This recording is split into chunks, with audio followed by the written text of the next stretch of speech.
Hi, I'm Kurt Kelly for Live Video Inc. and Actors Reporter with coverage from NAB 2012. In this episode, Rick Belt from Electro-Voice microphones. He's a product manager and he's got some really good stuff. David Cockfield from the University of Southern California. And Tom Mikovits from South Point Casino and Spa. This and much more coming up in this edition of NAB 2012, live from Las Vegas. I'm Kurt Kelly for Live Video Inc. and Actors Reporter. It's coming up. Hi, this is Fellman with Rimage Corporation. I'm the product manager of Signal Online Publishing, and we're here at NAB 2012. And I just had the pleasure of speaking with Kurt Kelly from the Actors Reporter. Welcome to NAB 2012, live from Las Vegas. From Las Vegas, it's NAB 2012. I'm Nicolas Bourdon, I'm Marketing and Communications Director of EVS, and welcome to NAB 2012 for Actors Reporters. I'm Kurt Kelly for Actors Reporter and Live Video Inc. And now let's meet Maria Lotuffo, who is the creative director from Brevity, talking about how her experience at NAB 2012 is going. You're Maria, and you're the creative director of Brevity. Yeah, Brevity. We're a startup that just launched our company for the first time in Vegas. Really? Yes. And so what does your company do? We're into asset management, collaboration, transport, and transcode. And I want you to tell my friends why your company is so unique. Our company is unique because for the first time, it combined a lot of services into one, and we do fast P transfers with transcode on the go. And the best thing about it is the collaboration of the asset management system. It's been at it. You guys should check us. Our webpage is www.brevityv.com. I'm Suzana Brady with International Datacasting, and now I'm here with Kurt Kelly, Actors Reporter. And now a man who represents some of the most widely used broadcast studio production mics and on-air mics in the industry. Rick Belt with Electro-Voice microphones. You'll be speaking out on Electro-Voice's new technologies. The mic you're holding, I think, is selling around 159 on the street. Very nice. It has a neodymium version that's selling for about 179. Okay. The moving up to the studio class, the RE class of microphones, the RE16 is a legend. It's been out for many, many decades. Elvis Presley used this model when he sang. I was going to say, that looks like a performing mic, and now that I see it up closer, it is a performing mic. Yeah. What is the connect that come out? Have you got enough coil? What I've always been curious, now that I can talk to a real mic professional, what is this for? This is magic, okay? There is the sweet spot. No. It's just magic. Let's just call it the sweet spot if you'd like. Electro-Voice pioneered and invented, this is part of the tube or the vent. We patented a technology known as variable D.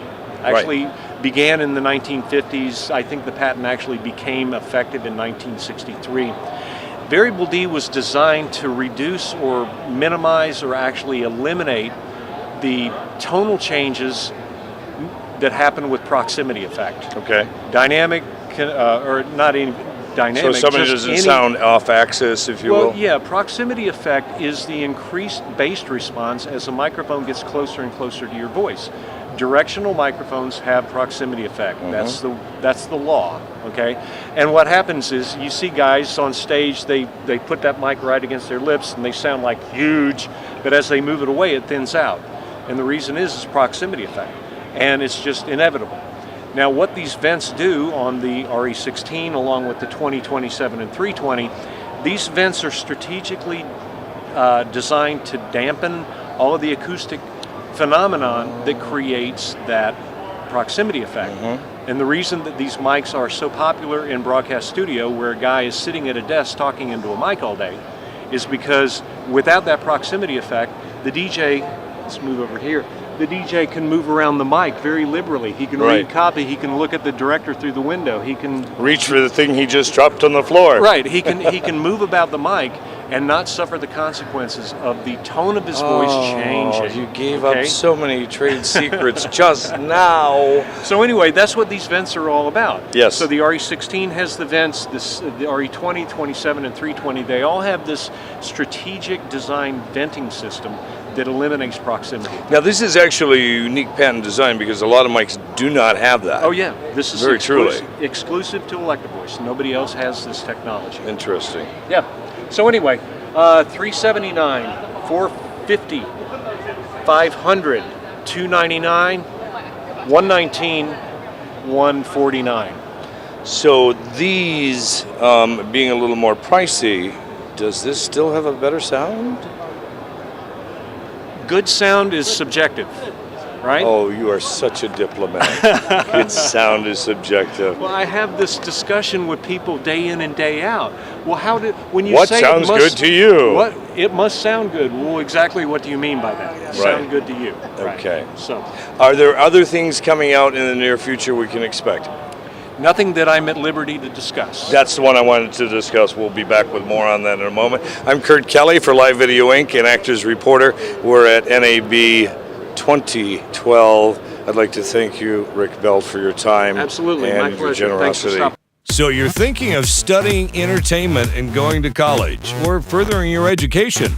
Well, you might want to hear what David says from University of Southern California. Coming up in this edition of NAB 2012, live from Las Vegas. I'm Kurt Kelly for Actors Reporter and Live Video Inc. Stick around, we'll be right back. Hi, I'm Jill Clawson Smith with Kameleon Productions. And I'm Coleman with Kameleon Productions, and we're here at the NAB Convention 2012 in Las Vegas. We'll be right back with Kurt Kelly with Live Video Incorporated and Actors Report. yes, Actors Reporter.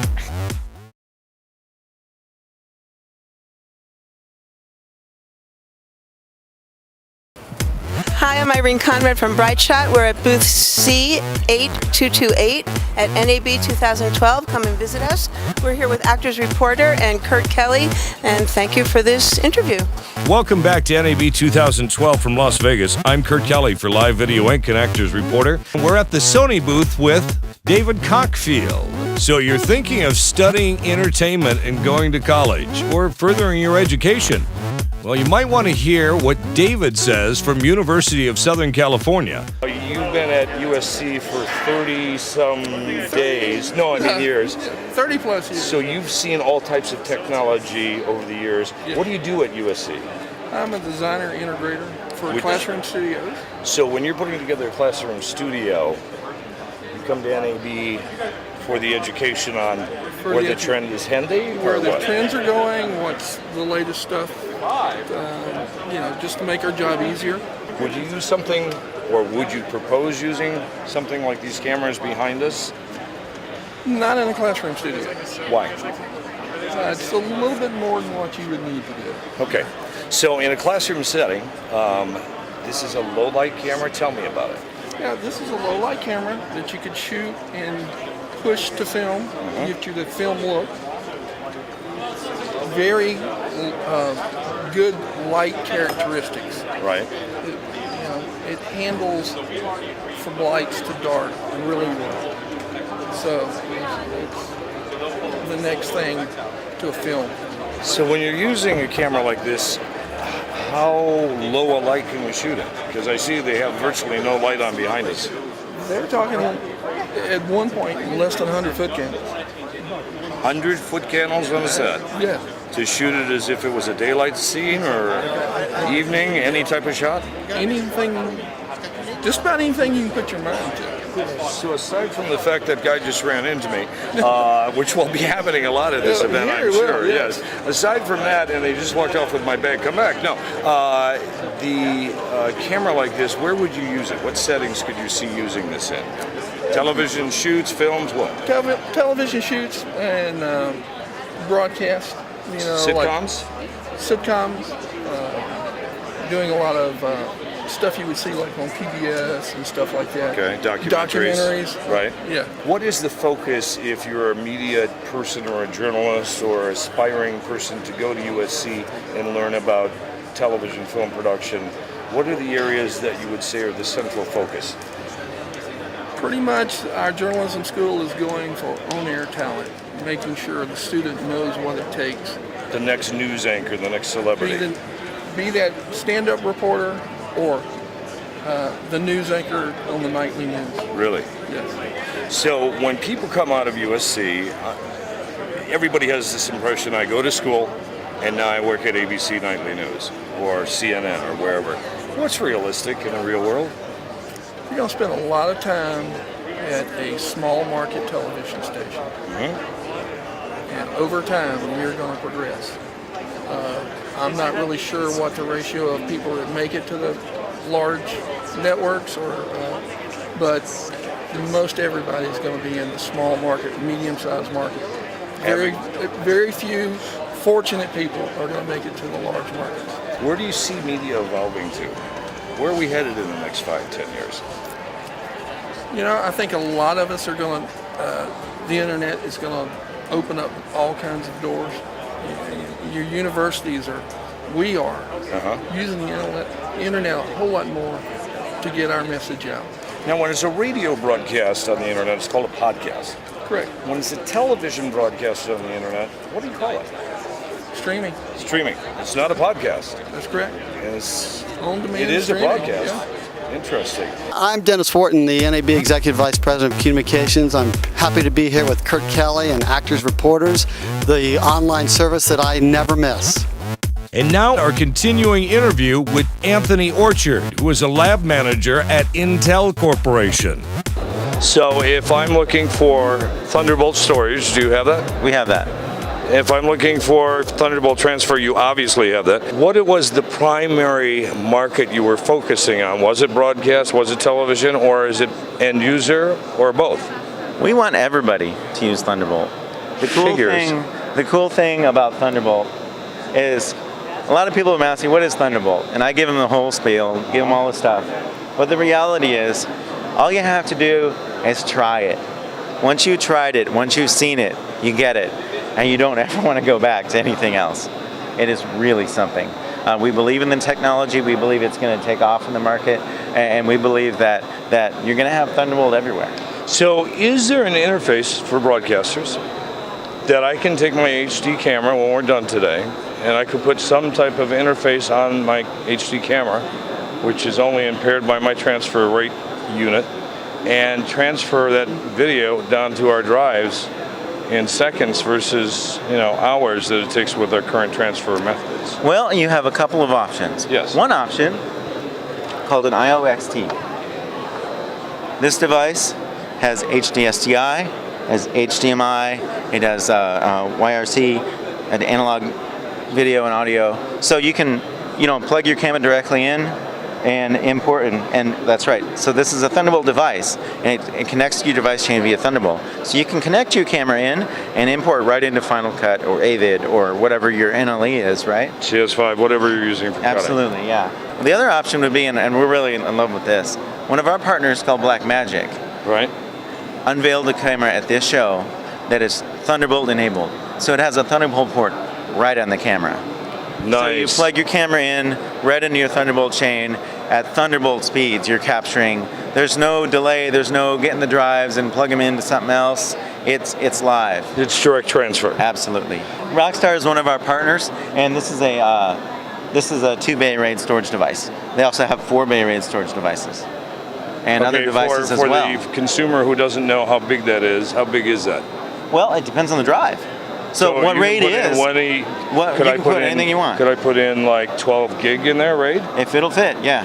So this is a 2-bay device. Okay, so only two. This takes 2 drives. Yeah, so but they have larger and smaller models, yeah. Right. And this is just one of our examples.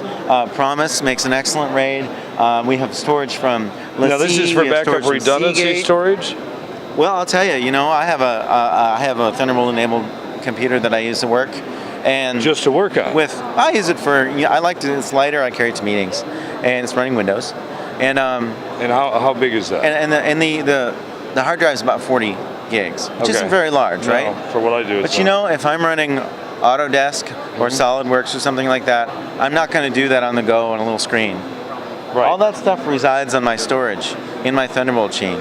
So I walk into the office, I sit down, I plug in via Thunderbolt. And now I can access all that stuff that's within my chain. And when I'm done, I unplug it, I fold my computer up, and I go to my meeting. So literally, you could dock your workstation, or your laptop rather, to your workstation, interface. Absolutely. It's load and go. It's one-wire docking. meeting. As far as USB 3, obviously that's also an Intel technology, and we like our technology. Yes. We believe they're companion techs. Okay. USB has a place, and Thunderbolt has a place. Yes. Thunderbolt is the highest speed I/O. That's where you're going to get your performance. But there's a significant ecosystem of USB devices, and we certainly want you to be able to use those things that you've already got. Coming up later in this episode, you'll meet Keith Lasek. I had the pleasure of doing the television series Vegas Strip and running into the guy who was actually in the show, Tom Mikovits, who is the marketing director and on the board of directors for South Point Hotel and Casino. I'm Kurt Kelly for Actors Reporter and Live Video Inc. Stick around. Hi, I'm Dave Asprey with Trend Micro, and you're watching Actors Reporter with Kurt Kelly. Welcome back to NAB 2012, and now we meet, you may have seen the television Vegas Strip, and if you did, you remember producer, writer, and on-camera appearances by Tom Mikovits. We took an inside look with Tom at South Point. I'm Kurt Kelly with Actors Reporter and Live Video Inc. We are live at South Point, and if you haven't seen Vegas Stripped on the Travel Channel, where were you? It's a show that I had the pleasure of voicing, and it's actually Tom Mikovits' production that I got to host and never met you until today, so nice to meet you. Very nice to meet you, Kurt. Thanks. So was this your creative baby? How did Vegas Strip come about? It was a combination of a couple people. Nick Groff, he is the executive producer, creator, and star of Ghost Adventures on the Travel Channel. Right. He came with an idea to do a show on surveillance security. After a while, we started thinking about it. Not going to work. Yeah, not going to work. It's probably have people not wanting to come here for a while. Exactly. It would have hurt the brand. Yeah. So we discussed it, and we created what was and what became the Vegas Strip concept. So it was more about the entire hotel rather than surveillance. Now, in the hotel arena, I got to learn a little bit before we started actually shooting here. You originally have no backgrounds in Vegas. You come from the East Coast. I come from the East Coast, East Coast University at Georgetown. And, yeah, I'm from the East, and I didn't know anything about the casino before I got here. Learned from one of the best in the business, Michael Gaughan. He's our owner. I've worked for him for 14 and a half years, and the guy is a legend. He's in every gaming hall of fame there is, and it's an honor to learn from him every day. So you actually might stay with this job for a while then? I think so. Yeah, I think there so. for a couple of years. So in addition to gaming and being a marketing director at this hotel, you actually had some other Vegas history in the last 14 and a half years. Yes, I opened a couple casinos, one in the Orleans, one of his other properties. Successful? Very successful property.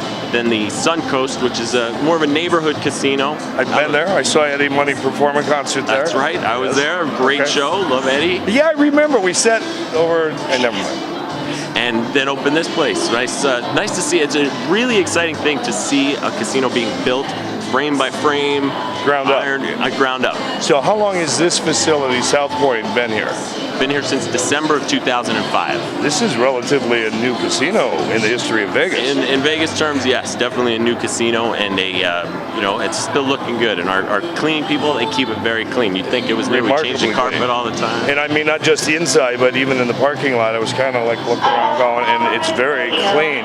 Now, when you look at this hotel and the others, I've been at Orleans, I had no idea you had anything to do with all of these, and the Sunrise.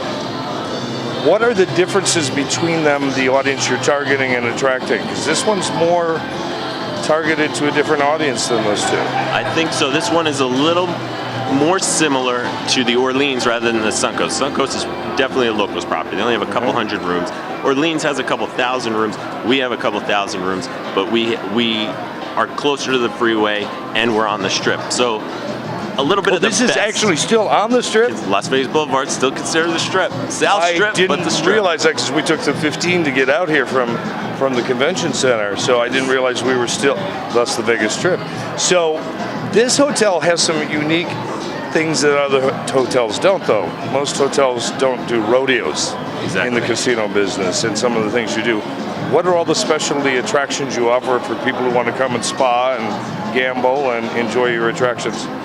We have one of the country's best equestrian centers. I know that may not appeal to everybody, but it is. Grew up on horses. Oh, great. Speaking my language, okay. I love horses too. So do I. We have climate control horse stalls. We can host about 4,000 different kinds of equestrian events out there. One of the biggest things for people that own horses. That's actually one of the bigger ones in the country, isn't it? It is. And one of the best things is we're attached to a hotel. Being attached to a hotel, you have an expensive horse. We're a couple of hundred yards away from Arabian horses. I mean, millions and millions of dollars of Arabian horses are sitting 100 yards from us. Wow. And the people that own them, they feel safe because they're in their room. They know they can see them. They're not down the street. So that's a very unique feature. Something everyone should try. We didn't show it enough on Vegas Strip. We should have. I did. The spa. The spa. Hello. I was gonna tell you, you gotta see the spa. Really? Very nice, very relaxing. That's the other like thing. That full massage and everything. Body treatment, scrubs, massage. They're some of the best therapists in the country. You are like talking my language after a week of walking convention room floors. My feet, my legs, my everything could use that. Pedicure. They do this paraffin wax pedicure. If you can't find me around the casino, you might sneak in there and you might see me in there. Hi, let's bring the cameras in and see what Don's really up to now. That's right. So when you say a spa, is this, you've got the steam rooms, the whirlpools, everything. Cascading waterfall showers, everything. 40 treatment rooms. We even have a couples retreat. So if you don't want to be alone, you want to be with your significant other, go in there. You just have to keep the clothes on in there. And we have a co-ed area for that. Right. And then we have the couples room with jacuzzis and showers and everything. It's great. Coming up on a future episode of NAB 2012, Dennis Wharton, who is the Executive Vice President of NAB, talking about how the show impacts global broadcasting as well as here in the United States. Jennifer Bogray from the 168 Film Project. Nicolas Bourdon from EVS. We have continuing coverage of NAB 2012 coming up soon. I'm Kurt Kelly from Live Video Inc. and Actors Reporter. Thanks for joining us.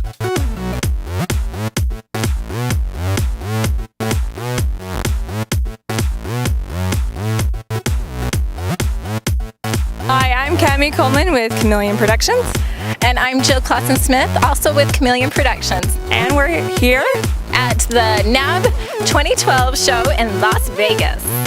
And we are also with Live Video Incorporated, Actors What do you want me to say here? Actors Reporter. Oh, and then guys with the water in the back. Yay! Water is essential. It's a desert country after all.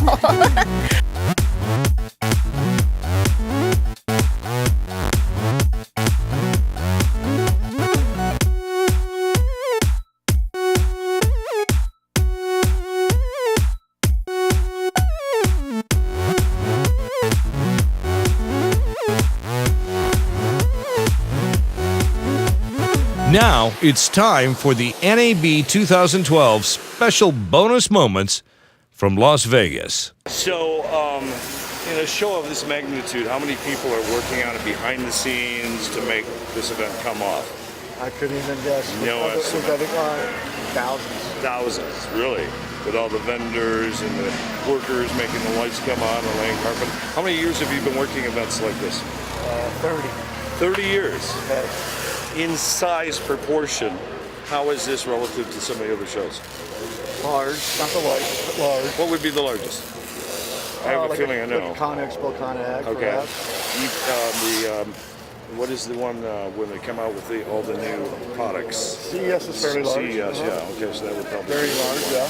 This was probably about almost half the size, or? I don't know if I want to go into the size compared to another show. Okay, you're being diplomatic. So you actually work for the White House in which department? No, not at all. He's a diplomat. Oh, I couldn't tell you that even if I was. So, in a show like this, what are, over the last 30 years, some of the craziest things you've seen? Craziest thing I've seen in a trade show? Yes. I can tell you the most enjoyable story. Oh, I like that. What is it? Doing an event and they had a hanging sign like this. Sometimes things get mixed up or lost. Yes. And it went away for like 3 days on a trailer that had stuff that was no longer needed. Oh. So we spent like 3 days trying to search for this on these trailers.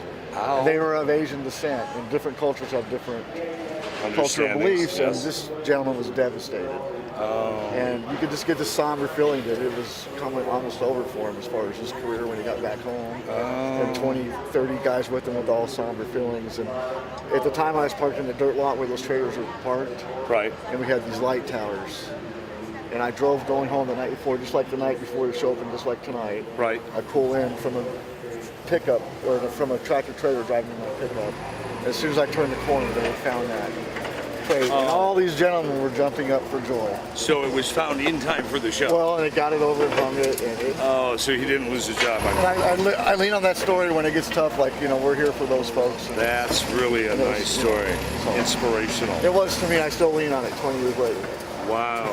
Do you use that to inspire other people who are working here and like, oh, why are we still doing this? Occasionally, but foremost I try to teach younger folks the importance of that through dialogue. I know this is maybe because I'm sensing that a lot of people working a show like this are union. How has the work ethic changed over the years, in your opinion? Oh, it's dramatic. I think it is. I It's dramatic. think that we've gotten to an area where, you know, we've kind of lost that collective sense of teamwork at times and a sense of entitlement. Are you talking about change for the worse? See, I was speaking toward dramatic change for the better. What is that change? Well, I feel like when I started here as a young man at 18 years old, yes, that a lot of folks didn't work this trade only. Right. So in other words, we might have had furniture movers involved. Right. We might have had stagehands that worked the strip. Okay. We might have had electricians that were primarily on the construction field only. And it took a long process to understand the interaction with the customers. It's unique to this industry versus the industries they So it's worked now a before. more specialized, developed team that would do a show like this and other shows like That's this. just my opinion, and they Nice. understand the customer interaction better. So I respect your opinion also, if you say it's Right. gone. Well, I like That's your mine. positive attitude. You've talked about how the day was saved with someone who was going to lose their job, and how this has become a collective teamwork, which is inspiring to me because in some industries, we've had so much outsourcing of jobs. And in some industries, there seems to be, I've got a degree, so I have a sense of entitlement. And it's good to see in an environment like this that you're seeing a sense of camaraderie and growth together. I believe that. That's my opinion. Yes. I really love to hear that. That's really encouraging. So somebody new who wants to get started in this business, what are your words of wisdom? What are your key advice? There's so much opportunity out here. I'm not sure the question is geared at one particular aspect of No, this business. it's or just any. an open-ended question. Well, first of all, care that you're in the service industry. Okay. Because if you don't have that kind of attitude caring, the employees out here aren't going to really latch on to you. Kind of hard to be of service to people if you're not involved in servicing people. Okay, that makes sense. Yes. So that would be the biggest advice I'd give. You know, and from there, almost any background you have in any walk of another trade might have an application to this. Right. Believe it or not. So, Really? I mean, a lot of different things. I mean, as far as yourself, I'm not sure what your background is, Kate, but tomorrow we have presentation folks all throughout this place. Right. Behind the camera, behind Oh, the absolutely. And that's people that are outside this industry might not have that perspective that even exists here. And So- that's important for people to know because there are so many people, from my perception being on the other side of the camera sometimes, is that there are so many people that just want to be the star. I want to be the guy in charge, or I want to be somebody who is the shot caller, and aren't aware of all the unique things that go on behind the scenes that can be as exciting, if not more so, in the magic of making it happen and being part of. There's probably a lot of people out here probably, but there's a lot of people that are in charge too. Oh yeah? So it's fulfilling to us with Large Eagles also. I like that. I like that. You know, Where are you from? I was born here. You were born right here. Well, in this Henderson, is in Henderson, right at C0. Henderson, Nevada. Okay, Henderson. Okay. Henderson, Nevada. So you're actually an original native. I thought Las Vegas had become like Southern California, where there's like for Quite true. every 10,000 people there, one was maybe even born there. I can't give you a ratio, but for me, I know people that are third generation Nevadans. Wow. They were my age. We're your age, so you're about 30 now. No, I'm actually 48. Oh, you've been doing this 30? Yeah, I'm 48. Wow. So how old were you when you started in this 18. industry? Congratulations. Thank you, sir. That's longevity. It is. It's a survivor. Very nice. Thank you for your time. Bless you. Bless you. Many sir. more happy years there. Oh, thank you. All right. Did I give you a card? No, you did not. I sure did. It's in your Oh, pocket. okay. We'll see how slick you are on me. All right. Did I get your card? No, unfortunately, I don't have one. I'm sorry. Then I guess it'll be up to you to email me so I can tell you where you can see this. All right, cool. All right.